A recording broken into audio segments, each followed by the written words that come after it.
Hey guys, welcome back to my channel. For those who are new, welcome. My name's Monica. In today's video, I'm going to be talking about some romantasies that I've read and some that I really do need to get to.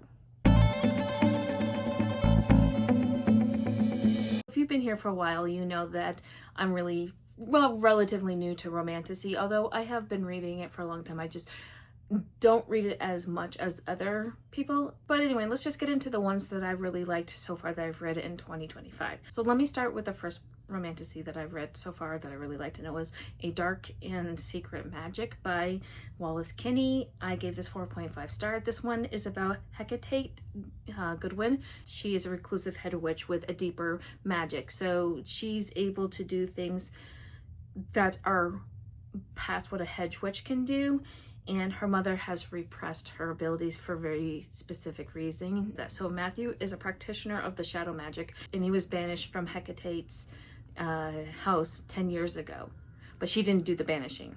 It was her mother who did the banishing, and I am so sorry about that.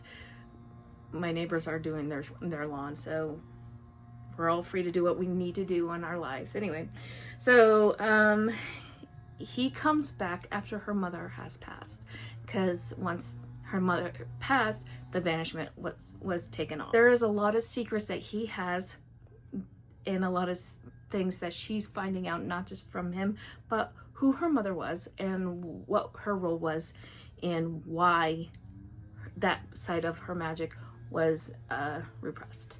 So I loved it. It was very atmospheric. It was kind of darkish, but with this broodiness to it, also with a cozy feeling. And I like it when all of that just sort of, when it plays out like that. I think it's really well done. I love a romantasy when it has a cozy feeling but with darker elements, and this one definitely had it. I feel like it was definitely a fresher take on a Persephone's and Hades retelling, and the way the author wrote this, I really liked it. It was awesome, so I would recommend it. And then I read House of Light by Maxim M. Martineau, and I gave this 4.5 stars. And this one is the first book in I want to say it's a duology. It's the Threadmender's Chronicles. Then we have Adira, who she's a threadmender. She is a healer, but she's hiding her powers. So she had to dye her hair black because her hair was like moonshine white, and people would use her for her powers. The thing is with the threadmenders is every time they would heal a cut or try to save someone's life, their life essence would be drained out of them. So for like a simple cut, it would maybe a couple hours off her life, but if she tried to heal someone with blood, it would have taken years off her life. And so I really loved that because it gave a sense of urgency for her to not want to help people, but when her brothers both are infected with blight, she needs to save them. And then you have the Evers, and they're these magical beings that can glamorize themselves to make them look young and beautiful and human, even though they are not human. And they have a lot of secrets, right? And she is forced to make a deal with one of these enders. His name is Orlin, and just to save her brother's life, because she doesn't have enough ability to save both her brothers from blight. And so she makes that deal, and she goes in there, and she realized very quickly she can't really trust any of them, and she kind of knew that because her aunt, Rowena, was taken by Orlin years ago. When she gets to Fernglove Manor, she learns that her aunt has indeed died. And Fernglove Manor has the gothic vibes of it's Thornfield Hall from Jane Eyre. She feels like somebody is watching her. And there's just this creepy sense that's in Fernglove, like, because it all seems bright and alive, but there's this seedy underness that is death and decay. And I loved how the author wrote that. It does have a love triangle, but I actually liked this love triangle. Normally I don't. I think love triangles are pretty stupid. But in this particular case, there's reasons for this love triangle. And you have to read this in order to understand that. The love triangle is between Orlin and Adira and Orlin's brother Rorik. And that's all I'm gonna say.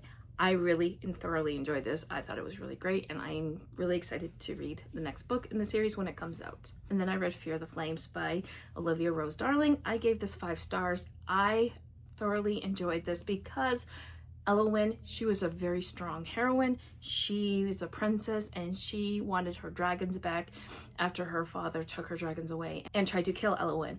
But the thing is and when he tried to kill Eowyn after he had imprisoned and tortured her. So there is some dark stuff to this story. She is being helped by Caden, who has this very bad reputation. He's as being very vile and very cold-hearted and methodical and as an assassin. They made a deal, and his part of the deal was he was going to help her get her dragons back. However, he is not completely forthright until later on in the first book, where we learn that he indeed has feelings for her, and that is his driving motivation. And I really had a great time with this. I love a good, strong heroine, and I love a good, strong hero. I enjoyed it. The next book in the series coming out soon. That's on my radar as well. So, and the last book that I want to talk about is Shield of Sparrows by Devney Perry. I also give this 4.5 stars. I really liked Odessa in this. The creatures, the monsters in this story are so interesting, and the fact that they lived in a treehouse was so interesting. Anyway, she is very naive, and she is left that way because of her father and her sister. So she is about to become the sparrow who is to marry this prince. Her sister was groomed for that role, but she was not. And so she doesn't know all the political intrigues and who is whom and what is what. She is married to the prince, and then she goes off on this road trip, and she finds out there's indeed these monsters that are killing people. And with her is the Guardian. The Guardian has such a unique backstory. I really loved the Guardian and how Devney Perry wrote the Guardian. I know that Odessa has a lot more growth that she needs to go through, because now she's learning things that her father and her sister kept from her, that people just didn't trust her to know her own mind and know what her abilities were. So I'm very interested to see where Odessa's character arc is going. So I really do recommend that one as well. So there's 4 Romantasies, and I actually do own all of them, that I do need to get to, and they are on my TBR, and hopefully I'll get to them by the end of the year.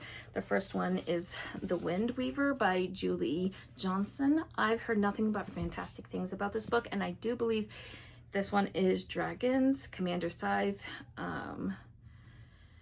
in the clutches of the new enemy, Rhea finds herself fighting for her life in the barren Northlands. Yet, the further she gets from home, the more she learns that nothing is as it seems.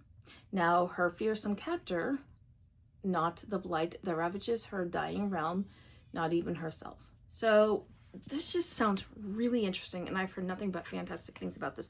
So this is definitely on my list. One that's on my list that I have to read. Like, I have 2 that are on my TBR for Romantasies for 2025 that I put on at the end of last year, and one is Spark of the Everflame by Penn Cole. I have yet to read this book. I need to read this, and I need to read the next 3, which I have them down here, so you can actually see them right there. So yeah, there's Glow.